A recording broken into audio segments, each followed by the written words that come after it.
የተወደዳችሁ የኦርቶክሪስ ቤተሰቦች በእግዚአብሔር ፍጹም ሰላም እንደምንሰነበታችሁ እንደምስከረማችሁ ልዑል እግዚአብሔር በቸርነቱ ጠብቆ ለዚህ ዕለት ላደረሰን ስሙ የተመሰገነ ይሁን። ዛሬ ይዘንላችሁ የቀረብነው ርዕሰ ጉዳይ ለዘመናችን ሰው እጅግ አስፈላጊ የሆነ የሁላችንም ልብ የሚነካና ሁላችንም የምንጋራው የጋራ ሕመም የሆነውን ፍርሃት የሚዳስስ ነው። ርዕሱ የሚያስፈራህን ጠላት በጸሎት ማሸነፍ ሲሆን ብርሃን ሲመጣ ጨለማ ይሸሻል የሚል ሲሆን መነሻ ጥቅሳችንም ከቅዱስ ዳዊት መዝሙር የተወሰደ ነው። እግዚአብሔር ብርሃኔና መድኃኒቴ ነው፣ የሚያስፈራኝስ ማን ነው? እግዚአብሔር የሕይወቴ መታመኛዬ ነው፣ የሚያስደነግጠኝስ ማን ነው? የሚል መዝሙር ዳዊት ምዕራፍ 27 ቁጥር 1 ላይ ያለው ነው። ይህ ቃል የተነገረው ቅዱስ ዳዊት በጠላቶች በተከበበበትና ሞት ከፊት ለፊቱ በተጋረጠበት ሰዓት ቢሆንም ሕያውነቱ አስፈላጊነቱ ግን ዛሬ እኛ ላለንበት ትውልድ ይበልጥ የጎላ ነው። ኑ መንፈሳዊ ጉዟችንም በዚህ ታላቅ ቃል ጥላ ስር እናድርግና በመንፈስ ሆናችሁ እንድትመላለሱ እንመክራለን።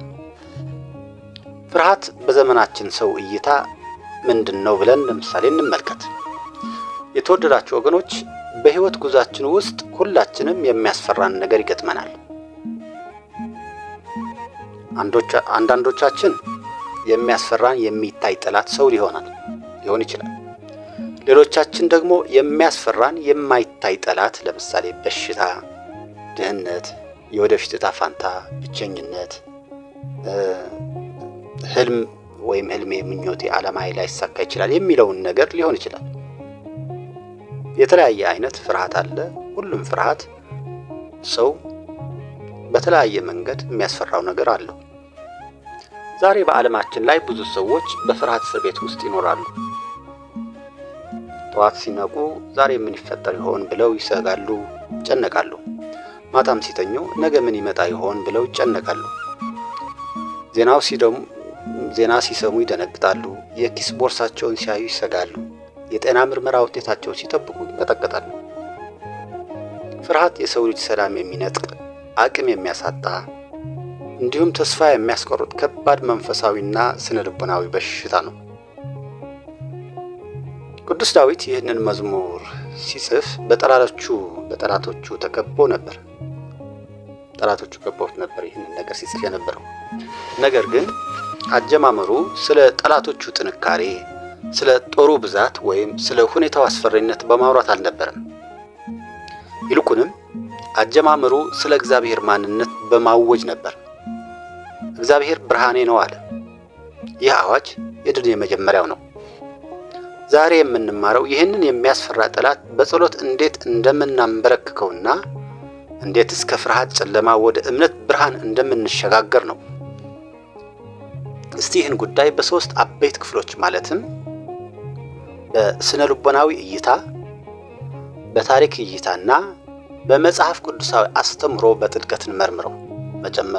መጨረሻው መጽሐፍ ቅዱሳዊ አስተምሮ ነው የሚያጠቃልላቸው። ምክንያቱም ስነ ልቦናው፣ ታሪኩም በተለያየ አጋጣሚ የተፈጸሙ ነገሮችን ከመንፈሳዊ ጽሑፍ ወይ ከመንፈሳዊ ፍጻሜ ጋር ሊሸሹ ወይም ሊያመጡ ስለማይችሉ ነው። ክፍል 1 ለምሳሌ ሳይኮሎጂካዊ ትንተና፣ የፍርሃት ስውር ስልቱ ምን እንደሆነ እንመልከት። በዘመናዊ የስነ ልቦና ወይም ሳይኮሎጂ ጥናት ውስጥ ፍርሃት ፊር የሰው ልጅን አእምሮ ከሚቆጣጠሩት ጠንካራ ስሜቶች አንዱ እንደሆነ ይነገራል። ለመሆኑ ፍርሃት እንዴት ነው የሚሰራው? ለምንድን ነው የሚያስፈራን? ሳይኮሎጂስቶች እንደሚሉት ፍርሃት ብዙውን ጊዜ የሚመነጨው ከማይታወቅ ነገር ፊር ኦፍ ዘ አንኖውን እና ከጨለማ ነው። የሰው ልጅ በተፈጥሮ የማያውቀውን ነገር ይፈራል። ጨለማ የሚፈራው በጨለማ ውስጥ ምን እንዳለ ስለማያይ ነው። የስነ አእምሮ ጠላት ወይም አደጋ ፊት ለፊቱ ሲጋረጥ አንድ አስገራሚ ነገር ይፈጠራል። ሳይኮሎጂስቶች ይህንን ሂደት ካታስትሮፋይዚንግ ይሉታል። ነገሮች አጋኖ ማየት ይሉታል። ይህ ሂደት ሁለት ዋና ዋና ባህሪያት አሉት። አንድ የጠላትን አቅም ማጋነን ነው፣ ማግኒፋይንግ ዘ ትሪት። አእምሯችን በተለይ ማንኛውም ሰው አእምሯችን ጠላቱን፣ ችግሩን ወይም በሽታውን ካለው እውነት በላይ ግዙፍ፣ አስፈሪ፣ የማይቻልና የማይሸነፍ አድርጎ ይስለዋል። ለምሳሌ አንድ ትንሽ የገንዘብ ችግር ሲገጥመን አእምሯችን አለቀልኝ፣ ጎዳና ወጣሁ፣ ማንም አይረዳኝም ብሎ ያልተፈጠረ ምስል ይፈጥርብናል። ጠላት አንድ ግዙፍ ተራራ አድርጎም ያሳየናል። አንዱ ይህ ነው። ሁለተኛው የራስ አቅም ማሳነስ ነው። በሌላ በኩል ደግሞ እኛን ደካማ፣ ረዳት የሌለን፣ ብቸኛ፣ ተሸናፊና ምንም ማድረግ የማንችል አድርጎ ያሳምነናል። እኔ ምንም አቅም አለኝ፣ እኔ ምን አውቃለኝ፣ ምንም አቅም የለኝም፣ እኔን ማን ያየኛል የሚል የሽንፈት ስነ ልቦና ይፈጠራል። አንድ ሰው በዚህ የፍርሃት ወጥመድ ውስጥ ሲወድቅ በአእምሮው ውስጥ ያለው ሎጂክ፣ ምክንያታዊ አስተሳሰብ ይጠፋና በስሜት ኢሞሽናል ብቻ መነዳት ይጀምራል። የአንጎል ክፍል የሆነው ከአንጎላችን ክፍል የሆነው የሰው ልጅ የአንጎል ክፍል አሚግዳላ የሚባል የፍርሃት ማዕበል መሪነቱን ይረከባል። ፕሪፍሮንታል ኮርቴክስ የምክንያት ማዕከል የሚባለውም ይዳክማል። በዚህ ጊዜ ሰውየው ትክክለኛ ውሳኔ መወሰን ያቅተዋል፣ ይርበተበታል፣ ተስፋ ይቆርጣል። ይህን እንደዚህ የሚያደርገው ግን ፍርሃት ነው። ቅዱስ ዳዊት እግዚአብሔር ብርሃኔ ነው ሲል ይህንን ሳይኮሎጂካዊ ጨለማ እየሰበረው ነበር። በትክክል እየሰበረው ነው። ብርሃን ሲመጣ ነገሮችን በትክክለኛው መጠናቸው ይታያሉ። በጨለማ ውስጥ ጭራቅ የመሰለን ነገር መብራት ሲበራ የቀሚስ መስቀያ ሆኖ እንደሚገኘው ሁሉ ጸሎቱም የመንፈስን ብርሃን በማብራት ጠላታችንን በትክክለኛው ማለት በተሸናፊው ማንነቱ እንድናየው ያደርገናል። ጸሎት ማለት በሳይኮሎጂ እይታ ኮግኒቲቭ ሪፍሬሚንግ የአስተሳሰብ ለውጥ ነው። ይህ የአስተሳሰብ ለውጥ ነው፣ ያው በሳይኮሎጂ እይታ ማለት ነው። ችግሩን ከእግዚአብሔር አንጻር ስናየው ችግሩ ትንሽ፣ እግዚአብሔር ትልቅ ሆኖ ይታየናል። ፍርሃት የሚሸሸው ብርሃን እውነት ሲመጣ ብቻ ነው። እውነት ሲመጣ፣ ብርሃን ሲመጣ ፍርሃት ይሸሻል። ይህ ነው። ሁለተኛው ክፍል ለምሳሌ እንየውና አንደኛው ክፍል አይተናል። ሁለተኛው ክፍል ደግሞ እንመልከት። የዓለም ታሪክ ነው። በተለይ የቆስጠንጢኖስ ድልና የመስቀሉ ብርሃን። ፍርሃት በእምነት ድል ስለማድረግ ለምሳሌ ፍርሃትን በእምነት ድል ስለማድረግ አንድ አስደናቂ ታሪክ ክስተት እንመልከት። ይህ ታሪክ በዓለም ታሪክ ውስጥ ትልቅ ቦታ የሚሰጠውና የክርስትናን ታሪክ የቀየረ ነው። በ312 ዓመተ ምህረት እንደ አውሮፓውያን አቆጣጠር ማለት ነው። በሮማ ግዛት ውስጥ የስልጣን ሽኩቻ ነበር። ቆስጠንጢኖስ እና ማክሲንቲየስ ለንጉስ ነገስታት ይወዳደሩ ነበር። ንጉሰ ነገስት ደግሞ ለንጉሰ ነገስትነት። ሁለቱ ጦሮች በሮም ከተማ አቅራቢያ በሚገኘው የሚልቪያ ድልድይ ሚልቪያን ብሪጅ ተብሎ የሚጠራል ተገናኙ። ሁለቱ ሁኔታው ለቆስጠንጢኖስ እጅግ አስፈሪ ነበር። የማክሲንቲየስ ጦር በቁጥር በጣም እጅግ ብዙ ነበር። ማክሲንቲየስ በሮም ከተማ ውስጥ ምሽግ ይዞ ነበር። የቆስጠንጢኖስ ወታደሮች ግን በቁጥር ያነሱና የደከሙ ነበሩ። አስቡት እንግዲህ ልዩነቱ። በወታደራዊ ስሌትና በሎጂክ ሲታይ ቆስጠንጢኖስ መሸነፉ፣ መሞቱና ታሪክ መደምደሙ የተረጋገጠ ነው። ፍርሃት በሰፈሩ ነገሰ። ይህ ነገር እንዲሁ ዝም ብሎ ሲታይ በወታደራዊ ሳይንስ ሲታይ ወታደሮቹ ተስፋ ቆረጡ። ነገ ማለቃችን ነው ብሎ ማሰቡ፣ የቆስጠንጢኖስ ወታደሮች ማለት ነው። ነገር ግን ታሪክ እንደሚነግረን በተለይ የታሪክ ጸሐፊው ዮሴቢየስ እንደዘገበው ጦርነቱ ከመጀመሩ በፊት ባለው ቀን ቀትር ላይ ቆስጠንጢኖስ ወደ ሰማይ ተመለከተ፣ ጸለየም። ሲጸልይ ወደ ሰማይም ተመለከተ። በዚያን ጊዜ አንድ አስደናቂ ተአምር ተከሰተና አየ። በፀሐይ ላይ የብርሃን መስቀል ምልክት አየ። ከስሩም በግሪክ ቋንቋ ኢንቶኒካ ኢንዲስ ሳይን ኮንኬር የሚል ጽሑፍ አነበበ። ትርጉሙም በዚህ ምልክት ታሸንፋለህ ማለት ነው። ይህ ራእይ መለኮታዊ ብርሃን በውስጥ የነበረውን ፍርሃት እንደ ጉም አባረረለት። ወዲያውኑ ወታደሮቹ በጋሻቸውና በሰንደቅ ዓላማቸው ላይ የመስቀል ምልክት ካይና ሮ እንዲስሉ አዘዘ። በማግስቱ ጦርነቱ ሲጀመር በቁጥር ያነሱት የቆስጠንጢኖስ ወታደሮች በፍርሃት ሳይሆን በእምነት መንፈስ ተዋጉ። ውጤቱም አስደናቂ ሆነ። በቁጥር የሚበልጠውን ጠላት ድራሹን አጥፍተው አሸነፉ።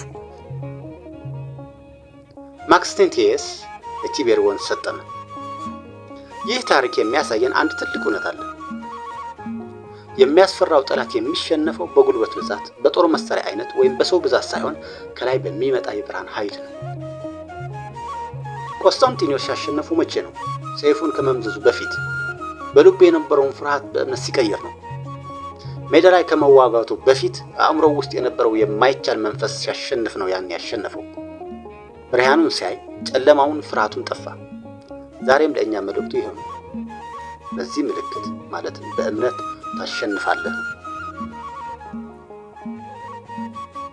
ክፍል 3 ልብ አንጠልጣይ ታሪክ። ምናባዊ ታሪክ ነው፣ ግን ከፍርሃትን ከማስወገድ አንጻር ያለው ተጨባጭ እውነታ ግልጥ አድርጎ ያሳየናል። ፍርሃት እንዴት አእምሯችን እንደሚያታልልና እግዚአብሔር እንዴት ብርሃን ሆኖ እንደሚያድን ለማሳየት ይህ ክፍል በጣም ወሳኝ ነው። አንድ ገበሬ ወደ ሩቅ ሀገር ለንግድ ሲመለስ መሸበት። ብዙ ነው ታሪኩ። ሄደና ሲመለስ መሸበት። መንገዱን ለማቋረጥ በአንድ ጥቅጥቅ ያለ ሰው በላ አውሬዎች አሉበት በሚባል ደን ውስጥ ማለፍ ነበረበት። ጨለማው ዓይን ይወጋል። ጭንቁር ነው። ገበሬው በፈረስ ጀርባ ሆኖ በጠባቧ የጫካ መንገድ ሲጓዝ ልቡ በፍርሃት ይመታ ነበር። ድንገት ፈረሱ በድንጋጤ ቆመና አሽካካ። ገበሬው ዓይኑን አፍጥጦ ወደፊት ሲመለከት ከፊት ለፊቱ አንድ ግዙፍ እባብ መንገዱ ላይ ተዘርግቶ አየ። በዛም በጨለማ ውስጥ እባቡ በጣም ትልቅ፣ ወፍራምና ረጅም ነው። መንገዱን ሙሉ ለሙሉ ከዳር ዳር ዘግቶታል። ገበሬው በድንጋጤ ክው አለ። ወደ ኋላ እንዳይመለስ መንገዱ ሩቅ ነው። ወደፊት እንዳይሄድ ሞት እባቡ አፍጥጦ ይጠብቀዋል። በዛ ላይ የጫካው ድምፅ፣ የቅጠሎች ሽውታ፣ የጅብ ጩኸትና ሌሎች የአውሬዎች ድምፅ ፍርሃቱን አባባሱ። ይሄ እባብ ቢነድፈኝ እዚህ ነው የምቀረው፣ ማንም አይደርስልኝም ብሎ አሰበ። በዛን ጊዜ አእምሮ ቀደም በሳይኮሎጂ እንዳየነው እባቡን አጋነነበት። አሁን ይዘልብኛል፣ አሁን ይውጠኛል እያለ ተጨነቀ። ፈረሱ ላይ እንደተቀመጠ ላብ ላብ ሆኖ እግሮቹን ሰብስቦ በጭንቀት መርበትበት ጀመረ። ገበሬው አሁንም አፍጥጦ ይመለከታል። እባቡ አይንቀሳቀስ። ይመለከተዋል። እባቡ ግን ንቅንቅ ሊል አልቻለም። አይንቀሳቀስ። ምናልባት ተኝቶ ይሆናል ወይም ተዘጋጅቶ እየጠበቀ ነው ብሎ አስቦ ይሆናል። በዛን ጊዜ በትክክል የሚያስበው ነገር ያ ነው። ሌሊቱ ሙሉ በፍርሃት ደርቆ እንቅልፍ በዓይኑ ሳይዞር ጠበቀ። እዛች ላይ ቆሞ በመጨረሻ ጎህ ቀጠለ። ጎህ ሲቀድ የጠዋቱ ፀሐይ ቀስ ብሎ በዛፎቹ መሃል ወደ መንገዱ ፈነጠቀ። ብርሃኑ እየጨመረ ሲመጣ ገበሬው ዓይኑን አፍጥጦ ወደ እባቡ ተመለከተ። ያየው ማመን ግን አቃተው። በሳቅና በለቅሶ መካከል ሆኖ ተንፈሰፈሰ። ሌሊቱን ሙሉ ሲያስፈራው የነበረው እንቅልፍ የነሳው ሊገለኝ ነው ብሎ ሲንቀጠቀጥለት የነበረው ነገር እባብ ሳይሆን ከትልቅ ዛፍ ላይ የተበጠሰና ወድቆ የተጠማዘዘ በዝናብ የራሰ ወፍራም ገመድ ወይም ግንድ ነበር። ገመድና ግንድ የታሰሩ።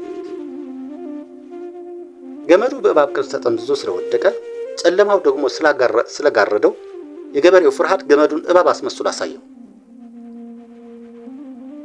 ሌሊቱን ሙሉ በፍርሃት የቀጣው እባቡ ሳይሆን ጨለማው ነበር። ጠላቱ እባቡ አልነበረም። ጠላቱ አለማወቅ ነበር። ብርሃን ሲመጣ የሚያስፈራው ጠላት እባቡ ምንም ማድረግ ወደማይችል ቁስ ገመድ ተቀየረ። ይህ ታሪክ ለሕይወታችን ትልቅ ትምህርት ይሰጠናል። ብዙዎቻችን በሕይወት የሚያስፈራን ነገር ልክ እንደዚህ ገመድ ነው። በጨለማ ለምሳሌ በችግር፣ በእውቀት ማነስ፣ በእምነት ማነስ፣ በገንዘብ ማነስ ውስጥ ስናየው ግዙፍ እባብ ይመስለናል። በሽታው የማይድን፣ ድህነቱ የማይቀየር፣ ጠላቱ የማይሸነፍ ይመስለናል። ነገር ግን የእግዚአብሔር ብርሃን ጸሎት ሲመጣ ያ እባብ የመሰለን ነገር ባዶ ገመድ ሆኖ እናገኘዋለን። ክፍል 4 መጽሐፍ ቅዱሳዊ መልስና ፈውሱን ነው። የዳዊት ሚስጥር። ወደ መዝሙር 27 ቁጥር 1 ስንመለስ ቅዱስ ዳዊት ለፍርሃት የሰጠውን ፍቱን መድኃኒት 3 ነገሮች ናቸው። እነዚህ መድኃኒቶች እንዴት በሕይወታችንን እንተግብራቸው ነው? 1 እግዚአብሔር ብርሃኔ ነው። God is my light።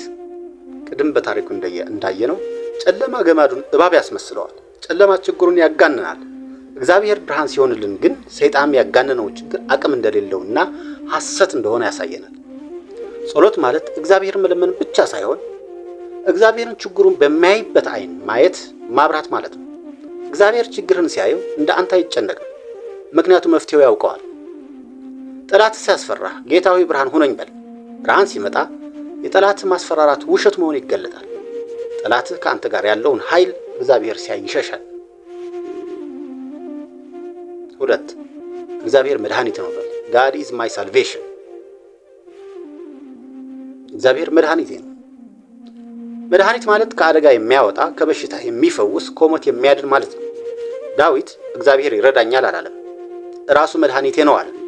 ይህ ትልቅ ልዩነት አለው። ረዳት ከውጭ ሆኖ ያግዛል፣ መድኃኒት ግን ከውስጥ ሆኖ ይፈውሳል። ጠላት ሲመጣብህ የምትዋጋው አንተ አይደለም። አንተ ውስጥ ያለው መድኃኒት ጌታችን መድኃኒታችን ኢየሱስ ክርስቶስ ነው።